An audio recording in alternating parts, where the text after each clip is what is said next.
Chers amis, bonjour. Je vous propose aujourd'hui un cours sur les Pirkei Avot, sur les maximes des pères, et particulièrement sur la troisième Mishnah du quatrième chapitre des Pirkei Avot, qui est dite au nom de Ben Azaï.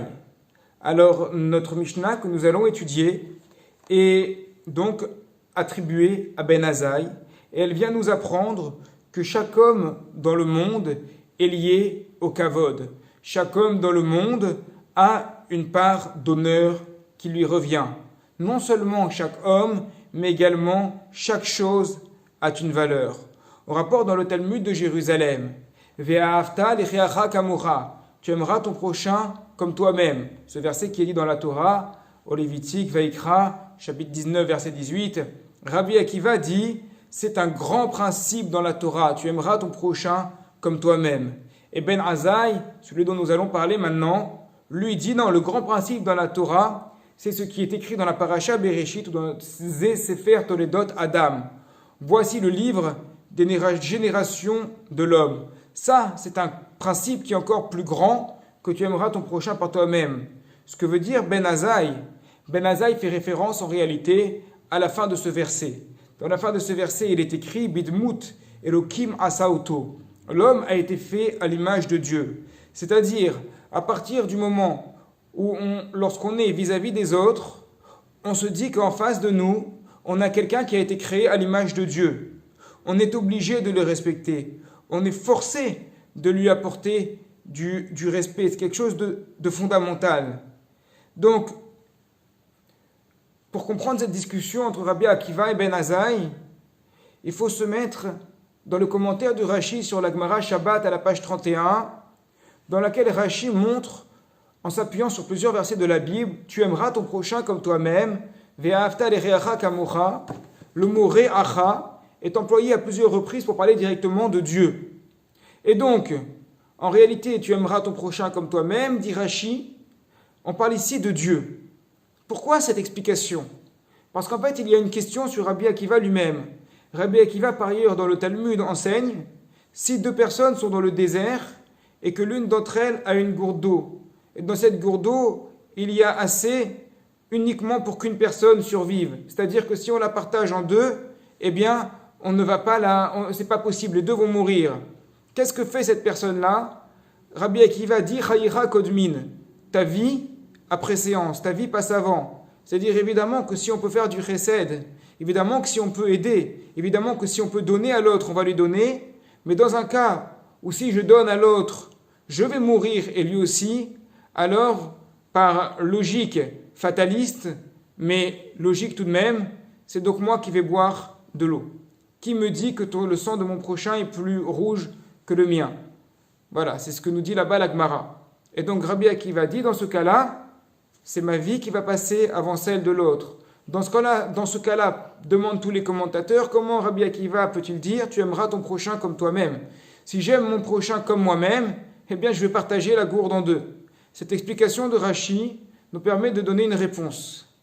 Tu aimeras ton prochain comme toi-même, ve'ahavta l'echeacha kamora, pour Rashi, reacha, c'est Dieu, c'est Hachem. De la même manière que tu t'occupes de toi, tu dois t'occuper de Dieu. De la même manière que tu prends du temps pour ton bien-être, tu dois prendre du temps pour la prière. De la même manière que tu prends du temps pour ton travail, tu dois prendre du temps pour l'étude de la Torah. Et là, Ben Azaï vient lui dire, mais il y a un principe encore plus grand que ça.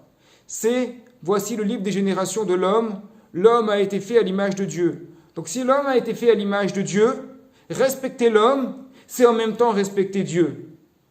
Donc, dès que je donne du kavod, dès que j'honore la personne qui est en face de moi, dès que je fais attention à la personne qui est en face de moi, en même temps, qu'elle soit juive ou non juive d'ailleurs, en même temps, je donne du kavod à Dieu. Et ça, c'est fondamental, nous dit Ben Azaï. Voilà pour résumer la discussion entre Rabbi Akiva et Ben Azaï, et ce qui constitue une introduction par rapport à ce que va nous enseigner Ben Azaï dans le rapport à l'autre et dans le rapport même à la chose, aussi de manière générale. Nous allons expliquer cela tout de suite. Et donc, où Aya Omer, Ben Azaï, il disait, Al teibaz lechol Adam, ne méprise personne. Les Rachamim m'ont dit, dans le Midrash Terech Eretz Rabba, les gens doivent être devant toi tout le temps, comme des bandits, mais tu dois les respecter comme Rabban Gamiel. Qu'est-ce que ça signifie? Ça veut dire, les gens, lorsqu'on les voit, on doit se dire, même si ceux-là sont peut-être des bandits, ce n'est pas à moi de les juger, je dois leur parler, je dois avoir des égards vis-à-vis d'eux, comme si c'était les plus grands maîtres de la génération. D'ailleurs, j'ai remarqué que lorsqu'on parle avec quelqu'un avec du respect, il nous rend du respect en retour. J'ai eu un message aujourd'hui même de quelqu'un qui a une dispute avec une autre personne dans la communauté et qui m'a dit « Je me tourne vers toi parce que lorsque je me tourne vers d'autres personnes, j'ai l'impression qu'ils ont peur de moi. » Mais c'est quelqu'un qui a toujours été gentil avec moi, quelqu'un qui a toujours été attentionné et parfois il se montre agressif. Et des fois, les gens vont se montrer agressifs lorsque eux-mêmes se sentent agressés. Et le fait de mépriser quelqu'un, le fait de dédaigner une personne, parfois c'est pris pour une agression.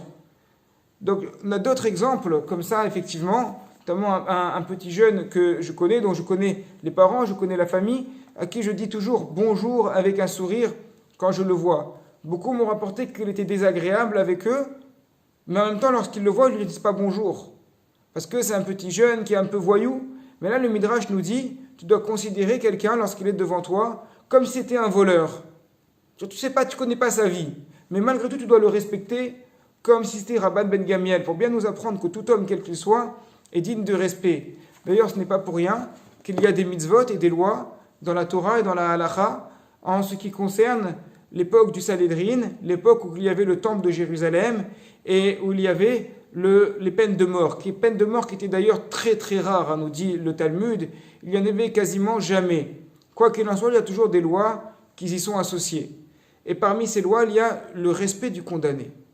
Et il y a une manière de se comporter avec celui qui est condamné, il y a une dignité à lui respecter lorsqu'il est amené vers l'échafaud, ou même une fois qu'il est mort, on ne peut pas faire n'importe quoi, comme jeter son cadavre par exemple dans une fosse commune, et doit avoir un enterrement qui est digne. Et donc on voit ici que le principe des droits de l'homme existe déjà dans la Torah. C'est quoi ce principe des droits de l'homme? Le principe des droits de l'homme, c'est de dire, voilà, il y a un terroriste. Il y a quelqu'un qui est le pire des hommes dans ce qu'il a fait. Et malgré tout, ça reste quand même Tselem Elohim, ça reste quand même l'image de Dieu. Donc même si on méprise ce qu'il fait, même si on déteste et on a de la haine vis-à-vis de ses actions, malgré tout, sa personne, on doit la respecter pour ce qu'il est, notamment une créature de Dieu. C'est donc les droits de l'homme avant l'heure, le droit à la dignité humaine de toute personne, qu'est-ce qu'elle a bien, peu importe ce qu'elle ait pu faire. Et donc Ben Azaï continue dans ce sens-là. N'éloigne pas toute chose, c'est-à-dire ne pense pas qu'une chose est inutile. On dit dans le Midrash de Kohelet Rabbah, même les choses que tu vois comme superflues dans le monde, comme par exemple des mouches, des pucerons ou des moustiques, dis-toi bien que ces créatures-là sont des créatures qui ont été mises dans le monde par Dieu et donc elles ont leur utilité. Elles ont leur utilité, elles peuvent apporter. Comme il est dit dans le verset, Vayach Elokim et kol asher asa ve'inetov meod. Hachem a vu tout ce qu'il a fait et c'était très bon. C'est-à-dire qu'il y avait une utilité vraiment dans chaque chose. Une anecdote à ce propos, je parlais il y a quelque temps, avant le confinement, mais à le moment où la crise du coronavirus commençait à peine à arriver en France, avec un ami dentiste. Il me disait, c'est une catastrophe. Il y a 10 ans à peu près, lorsqu'il y a eu la grippe H1N1, ou un peu moins de 10 ans peut-être, on avait reçu des stocks et des stocks et des stocks de masques. Et ces masques, ils traînaient dans le cabinet, ils traînaient, j'avais besoin de faire de la place. Il y a 2 mois, je me suis dit, ces masques, ils servent vraiment à rien. Et j'ai jeté tous les masques. Vous imaginez aujourd'hui comment chacun veut récupérer des masques, comme il y a des débats, des polémiques par rapport au prix des masques, la réglementation des masques, tous ces millions, voire milliards de masques qui se retrouvent comme du jour au lendemain dans le supermarché, alors que les soignants n'ont pas pu y avoir accès pendant toute la période de la crise. Donc le masque est devenu une denrée rare. J'ai vu d'ailleurs une petite image vidéo comique qui m'a fait sourire. C'est quelqu'un qui ouvre une petite boîte comme s'il allait demander en mariage sa femme, comme s'il allait lui offrir un cadeau magnifique. Il ouvre la petite boîte, on s'attend à y trouver un joyau ou une bague magnifique dedans. Et à la place, qu'est-ce qu'il y a? Il y a un masque, comme si la chose était devenue tellement rare. Et regardez, ce dentiste-là, mon ami, il disait, bon, les masques, c'est quoi ça sert ces masques? C'est superflu, il les a jetés. Mais il n'y a pas une chose qui n'ait pas son utilité en son temps. Parfois, on ne la voit pas, mais parfois, on s'en rend compte, malheureusement, un peu trop tard. Dit, continue Ben Azaï. She'en lach adam she'en lo sha'a. Il n'y a pas d'homme qui n'a pas son heure. Il n'y a pas un homme qui n'a pas son heure de réussite. Il n'y a pas un homme qui n'est pas susceptible d'arriver à la plus haute place. On apprend ça dans la Bible de Iftar Agiladi. Quelle est l'histoire de Iftar Agiladi? On apprend ça dans le Sefer Shoftim, dans le livre des juges. Iftar était le fils d'une femme qui était considérée comme une femme de mauvaise vie, et il était très mal vu dans sa ville. Il a même été renvoyé par le conseil de sa ville. Et il a commencé à s'accoltiner avec des bandits, avec des gens de rien. Et il avait donc des mauvaises fréquentations. Et puis il commençait en fait à devenir un petit chef de pillards, toujours mal vu et stigmatisé par les gens de son village d'origine. Cependant, les gens de son village d'origine subissaient des assauts répétés de voisins d'Eretz Israël, je crois que c'était les Philistins, si je ne dis pas de bêtises, c'est souvent le cas à l'époque des juges, et ils n'arrivaient pas à s'en sortir. Pendant ce temps-là, Iftar commençait à prendre de l'importance avec sa bande de voyous. Alors qu'est-ce qu'ont fait les sages du village? Ils sont allés voir Iftar en lui disant, voilà, on voit que tu habites pas loin de notre village, est-ce que tu peux venir s'il te plaît nous aider à faire la guerre contre les Philistins? Iftar leur a dit, je veux bien, et je veux bien changer, je veux bien me rapprocher de Dieu, je veux bien arrêter tous les pillages et venir vous aider. Mais je veux être maintenant votre chef, je veux être votre juge. Et effectivement, à partir de là, Hachem va accepter que Iftar devienne le juge d'Israël. Et c'est comme ça que quelqu'un qui était repoussé, quelqu'un qui était rejeté, quelqu'un qui était même considéré comme une personne de mauvaise vie vis-à-vis des fréquentations qu'il avait, va se retrouver non seulement à la tête du village, mais il va devenir passer très rapidement à la tête de tout Israël. C'est l'histoire de Iftar Hagiladi, telle qu'elle est rapportée dans le livre des juges, dans le Sefer Shoftim. Donc on voit que chaque personne peut avoir son heure, chaque personne peut avoir son moment. On rapporte encore une histoire dans ce sens-là, dans le Midrash Rabbah, l'histoire de Dikritnus, qui était un berger ou un fermier qui s'occupait de cochons à Tibériade. Et dès qu'il a dû arriver au Beth Midrash de Rabbi Yehuda Nessiya, les enfants qui étaient par là, ils sortaient, ils lui jetaient des pierres, ils se moquaient de lui, qui passait toujours avec ses cochons à côté d'eux. Mais au bout de plusieurs jours, pour une raison que tout le monde ignore, il s'est retrouvé roi. Et qu'est-ce qu'il a fait lorsqu'il était roi, malheureusement? Il s'est mis à décréter des mauvaises choses sur les Juifs. Lorsque les sages d'Israël ont fait un voyage pour aller le voir, ils lui ont dit, pourquoi tu te comportes comme ça avec nous? Qu'est-ce que la Torah? Pourquoi tu t'en prends à la Torah? Il dit, je ne m'en prends pas à la Torah. Je m'en prends à ce que vous apprenez à vos enfants, que lorsque j'étais plus jeune et que je m'occupais des cochons, ils se moquaient de moi, ils sortaient vers moi, ils me frappaient, ils me jetaient des pierres. Évidemment, ce n'était pas l'éducation qui avait été donnée aux enfants. Mais malheureusement, quand on est petit, quand on ne réfléchit pas, on a tendance à toujours mépriser ceux que l'on considère comme étant en dessous de nous, et c'est une grande faute. C'est vrai, remettons-nous parfois en cause, parlons-nous de la même manière lorsqu'on s'adresse à un président ou lorsqu'on s'adresse à une personne qui n'a pas beaucoup de moyens, qui est au chômage, qui a du mal dans sa vie financièrement. Oui, on va lui faire du chesed, on va un peu l'aider, mais la manière dont on lui parle, n'allons-nous pas avoir tendance parfois à prendre de haut plus facilement celui qui, selon nos critères, n'a pas réussi, alors que nous allons tout d'un coup être gentils et souriants vis-à-vis celui qui, selon nos critères, a réussi. Ben Azaï vient nous dire, mais c'est pas comme ça qu'on doit se comporter. En réalité, chaque personne, c'est potentiellement un roi. Et il est évident que tous les bergers ne deviennent pas des rois. Il est évident que tous les gens qui sont au SMIC ne deviennent pas des présidents de la République. Mais malgré tout, on doit garder en tête l'idée que la roue tourne. La roue peut tourner. Alors, peu importe que ça se passe ou que ça ne se passe pas, le problème n'est pas vis-à-vis de ceux qui sont en face. Le problème, c'est vis-à-vis de nous. Si on garde en tête constamment que la roue tourne et que chacun a sa place dans ce monde-là, que Hachem, s'il a mis une personne sur terre, c'est que cette personne-là peut nous apprendre des choses. Cette personne-là a une mission qui est fondamentale, mais nous ne sommes peut-être pas en mesure de le voir tout de suite. À ce moment-là, nous réfléchirions à 2 fois avant de mal parler à une personne. C'est quelque chose de très important car ça touche les relations humaines, ça touche les relations sociales, et évidemment, nous sommes tous concernés par cela. Ben Azaï continue en disant « En lar davar shen lo makom » Il n'y a pas une chose qui n'est pas sa place. Akadosh Baruch Hu n'a pas créé les choses inutilement. Comme on dit dans le Midrash, un Midrash qui est connu, le roi David a dit à Hachem, Hachem, tout ce que tu as créé dans ton monde, c'est fantastique. Les collines, la mer, tout ça c'est fantastique, tout ça c'est magnifique. C'est très bien. Mais la folie, à quoi ça sert la folie? Hachem lui a dit, je te laisse le temps de réfléchir et tu verras que tu trouveras par toi-même. Et à cette époque-là, David était poursuivi.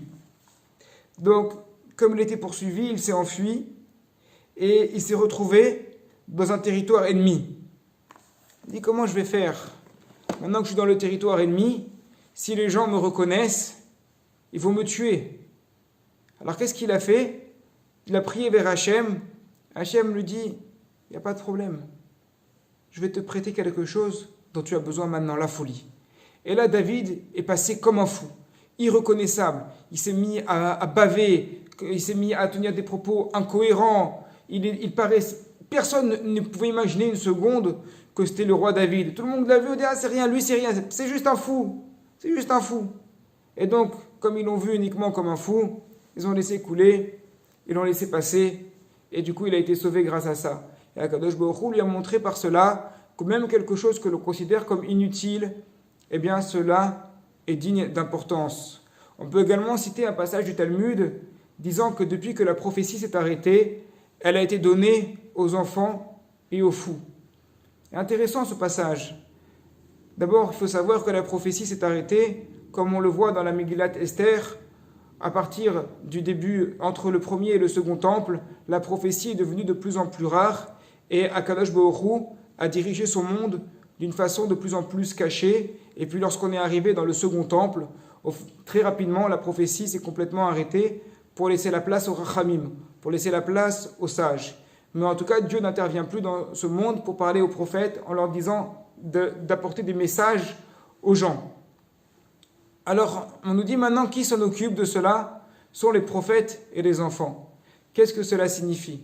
Cela signifie que les enfants, on ne prête tellement pas attention à ce qu'ils disent. C'est vrai qu'on a souvent tendance à mépriser un peu les enfants. Les enfants viennent nous parler, on leur répond, ah ça, oui, je te répondrai plus tard, là je suis occupé. Ah oui, ah, ton dessin, oui, bon c'est bien. Chérie, on le met à la poubelle le dessin. Quand les enfants, on a souvent tendance à les baser. Les fous, par définition, ils sont fous, donc ils ont un discours qui n'est pas cohérent. Donc lorsqu'ils vont nous parler, on ne va pas faire attention. Et pourtant, Hakadosh Baruch Hu peut nous montrer des signes, peut nous montrer la direction que nous devons prendre dans notre vie par leurs intermédiaires. C'est-à-dire que depuis que la prophétie a disparu, Hachem intervient dans ce monde d'une manière beaucoup plus subtile, beaucoup moins évidente que par l'organe d'un prophète, d'une manière officielle et directe.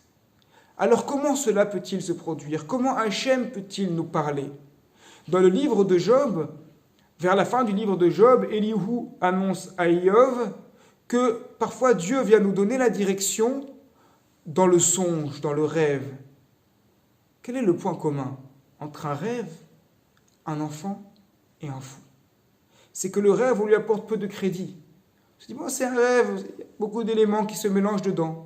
Oui, mais peut-être qu'à l'intérieur du rêve, il va y avoir un élément au milieu de tout ce charabia qui est une indication de Dieu pour nous aider à avancer dans notre direction, pour nous aider à avancer dans la vie.